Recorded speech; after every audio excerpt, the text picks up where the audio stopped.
Hello, hi నాన్న. నేను మీ అన్న హిస్టరీ రఫీసాన్ని. పొద్దునే మీ అందరికీ గుడ్ న్యూస్.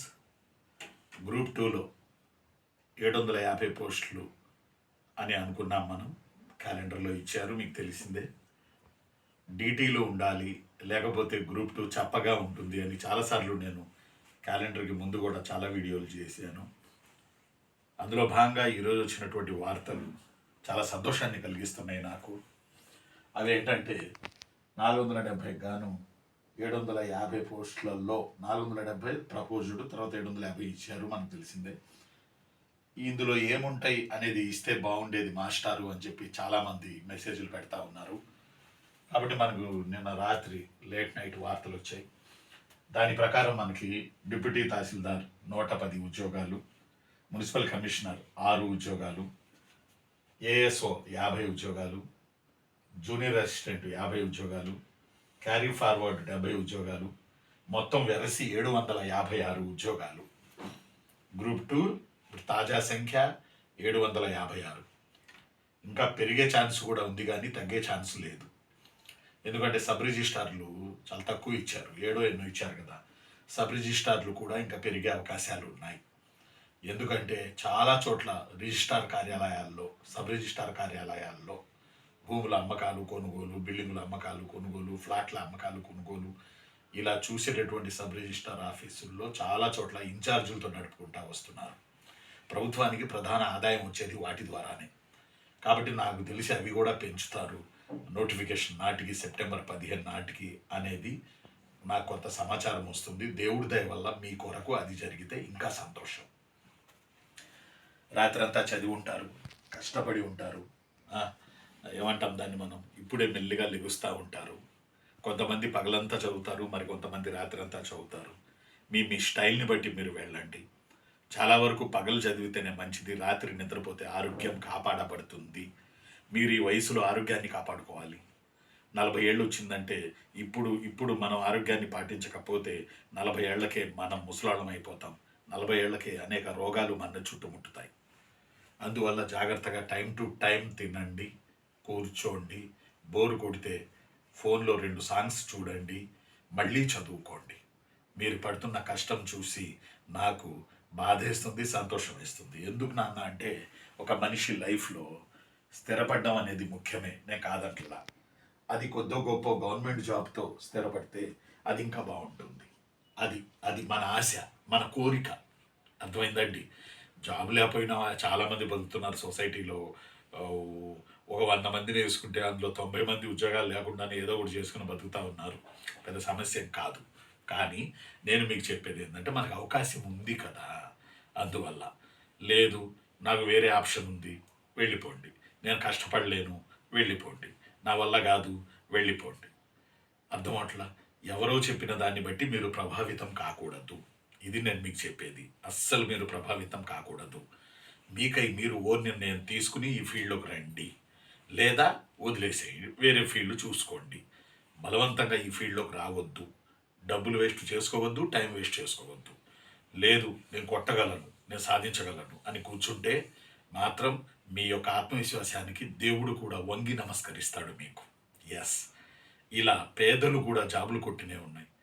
ఇంట్లో కూర్చోవడానికి కుర్చీ లేని ఫ్యామిలీస్లో నుంచి కూడా మన గ్రూప్ 2లో జాబులు వచ్చినాయి పిల్లలకి. వాళ్ళు తమ యొక్క పేదరికాన్ని ఈ జాబు కొట్టడం ద్వారా రద్దు చేసుకుని ఒక ఉన్నతమైన జీవితానికి వాళ్ళు వచ్చేసారు.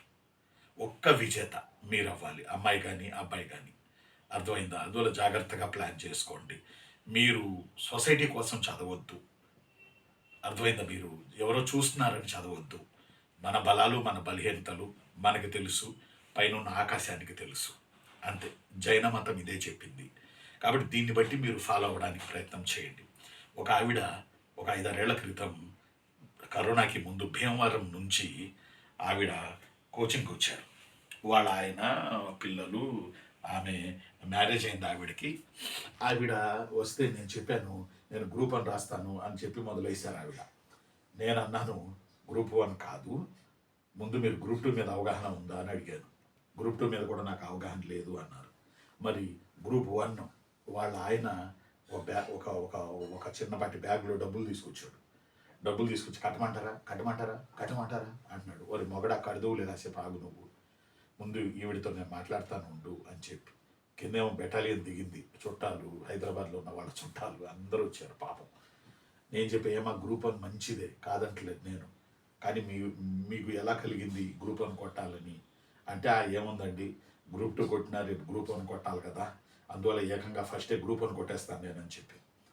నీకు ఈ స్ఫూర్తి ఎవరనంటే ఫలానా ఊళ్ళో ఫలానా వాళ్ళు అయ్యారు, నేను కూడా అవ్వాలి, బలమైన కోరిక నాకు మా ఆయన గారికి అని చెప్పారు ఆవిడ పాపం. నేను చెప్పాను త్వరపడకండి, ముందు గ్రూప్ 2 రాయండి, ఎక్కువ పోస్టులు వచ్చినాయి, తర్వాత గ్రూప్ 1 రాత్రులు, కానీ తొందరపడకండి, మీ బలాలు బలహీనతలు బేరీజు వేసుకోండి.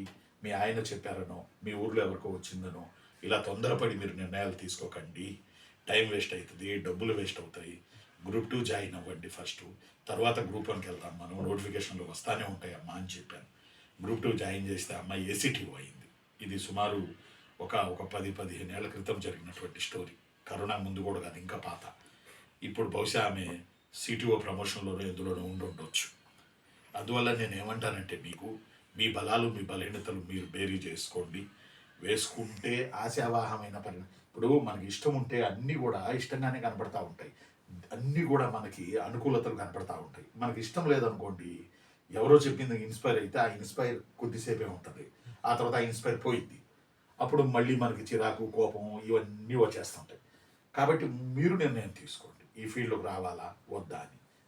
ఎందుకంటే కష్టపడే తత్వం ఉన్నవాళ్ళు, మనం చెప్పాను నెగిటివిటీకి లోను కాని వాళ్ళు, నేను చదువుకోవాలి, నా పేదరికం నుంచి నేను బయటపడాలి, నా ఫ్యామిలీని నేను ఉన్నత స్థితికి తీసుకెళ్ళాలి, తద్వారా నేను కూడా ఎదగాలి, ఒక స్థిరమైన జీవితం గడపాలి, ఇలాంటి ఉన్నవాళ్ళు, కష్టపడే మనస్తత్వం ఉన్నవాళ్ళు, అలాంటి వాళ్ళు ఈ ఫీల్డ్లోకి రండి.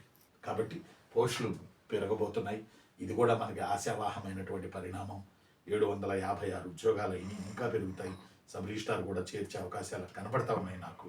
కాబట్టి జాగ్రత్తగా చదువుకోండి, మీరు పడే మీ కష్టం వెనక నేనున్నాను, నేను నిలబడి ఉంటాను. మీరు ఒక్కసారి చెబుతానికి తిరిగి చూడండి రఫీ సార్ గుర్తొస్తారు మీకు, ఎందుకంటే నేను కూడా జీరో నుంచి ఎదిగిన వాడినే, కాళ్లకు చెప్పులు లేని స్థితి నుంచి ఎదిగిన వాడినే, నేను కూడా ఇలా కష్టపడి చదివిన వాడినే, కష్టపడి పిల్లలకి పాఠాలు చెప్పిన వాడినే. అర్థం అట్లా నేనేదో ఆకాశం నుంచి ఊడిపడినోడిని కాదు.